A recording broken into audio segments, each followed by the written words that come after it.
Hello guys, welcome back to my channel. Keep learning. আশা কৰো আপোনালোকে সবাই ভালে আছে আৰু আজি আমি এটা বহুত গুৰুত্বপূৰ্ণ খবৰ লৈ আহিছো এতিয়া সো জি সকল পৰীক্ষাৰ্থীয়ে আমাৰ CTET এক্সাম দিছে আজি আৰু গভৰ্নমেন্ট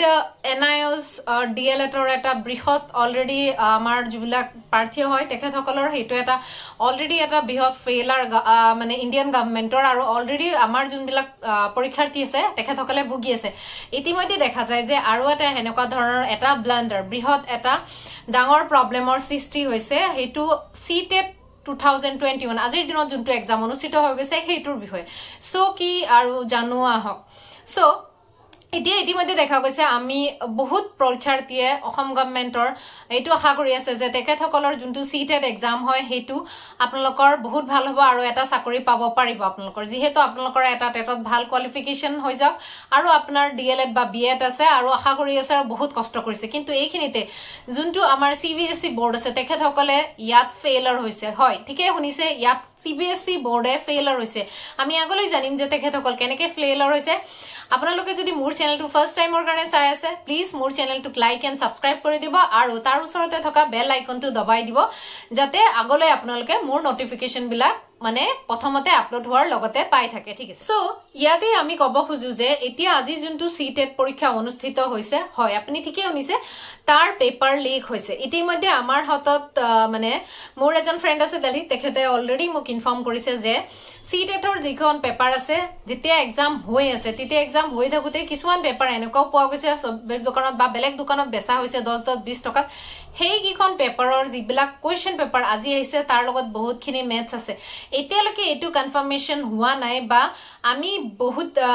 জেগাৰ মানে যোনকিটা এক্সামস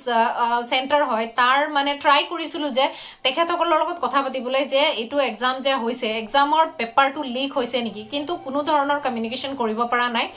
কিন্তু ইমানটো খতাং যে আমি এতিয়ালৈকে ক'ব পাৰো যে CTET পেপাৰ লিক হৈছে আৰু এক্সাম কেনসেল হোৱাৰ সম্ভাৱনা আছে হয় আপুনি ঠিকই হৈছে আজি যোনটো CTET ৰ এক্সাম হৈছে হেতুত পেপাৰ লিক হৈছে আৰু ইয়াৰ এতিয়াও ভালকে কনফাৰ্মেশন আহা নাই কিন্তু 80% চান্সেস আজিৰ পেপাৰটো লিক হৈছে কাৰণ ফাৰ্স্ট পেপাৰখন যোনখন আছে যেতিয়া এক্সাম চলি আছিল সেই সময়তে বাহিৰত কিছুমান পেপাৰ বেচা দেখা হৈ গৈছে আৰু এখন পেপাৰ আমাৰ হাততো লাগিছে এইবিলাক পেপাৰ মই কালেক্ট কৰিছো আপোনালোকক পিছত মানে মই দেখুৱাম বাৰু তো এই পেপাৰ কি হৈছে বাহিৰত অলৰেডি বহুত কিখন কোৱেশ্চন মেথছ আছে সো ইট মিন্স কি আমাৰ CTET ৰ বা CBSE পেপাৰ লিক কৰিছে নেকি যদি লিক কৰা নাই যে এই কোৱেশ্চন পেপাৰ বিলাক আগতে কেনেকৈ আহিলে কিছুমান ষ্টুডেন্টৰ আগত সো এই বিলাক ষ্টুডেন্টে যদি আগতে কিছুমান ষ্টুডেন্টে পাইছে তেতিয়া হলে দেশৰ সমগ্ৰ দেশৰ যোনবিলাক লাখ লাখ নিবনুৱা বা যিবিলাক লাখ লাখ টেটৰ বা CTET ৰ পৰীক্ষাৰ্থীয়ে বহুত কষ্ট কৰিছে তেখেতসকলে এই এক্সামটো দিবৰ কাৰণে তেখেতসকলে আৰু কি দুহিয়াত আৰু ষ্টুডেন্ট বিলাকৰ যদি এটো এক্সাম ক্যান্সেল হয় তেতিয়া ষ্টুডেন্ট বিলাকৰ যে 6টা মাহ বা এবছৰ লস হৈছে হেতুৰ কাৰণে কোনে ৰেসপন্সিবল হ'ব ৰাজ্য চৰকাৰ নে কেন্দ্ৰীয় চৰকাৰ ইমান স্ট্ৰিক্টলি এনেকুৱা এটা CBSE যদি এক্সাম সেন্টাৰৰ এক্সাম লিক হয় দেন আমি আৰু কাৰ ওপৰত ট্ৰাষ্ট কৰিব পাৰো যে কি ৰিসেন্টলি NIOS ৰ এটা সিচুৱেশন হৈয়ে গৈছে এনেকুৱা হলে মানুহৰ দেখুন আমাৰ যোনটো আছে আমাৰ সিস্টেম এক্সাম সিস্টেমৰ পৰা ভৰসা উঠি যাব সো ইয়াৰ বিষয়ে মই আগত আপোনালোকক আৰু বিশেষ বিবৃতি দি থাকিম আপডেট দি থাকিম বাট কাৰেন্টলি এতিয়ালৈকে সম্ভাৱনা আছে যে CTET ৰ পেপাৰখন লিক হৈছে আৰু এক্সামটো ক্যান্সেল হোৱাৰ চান্সেস আছে সো আপোনালোকে যি সকলে এক্সাম দিছে কাইন্ডলি আপোনালোকক এটো মানে চেক কৰিব যে পেপাৰ কিখন বেলেগত কৰবাত সোৰ্সেস পাই নেকি আৰু মই ট্ৰাই কৰি আছো যাতে আপোনালোকৰ আগত আগন্তুক মানে গুটি আপডেটটো লৈ আহিব পাৰো এক্সামটো কিন্তু ক্যান্সেল হোৱাৰ চান্সেস আছে কাৰণ চাও কিছুমান ষ্টুডেন্টে বহুত কষ্ট কৰি এক্সাম দিছে আৰু কিছুমানে আনফেয়াৰলি এই কোৱেশ্চনখন পাই গৈছে দিস ইজ নট ৰাইট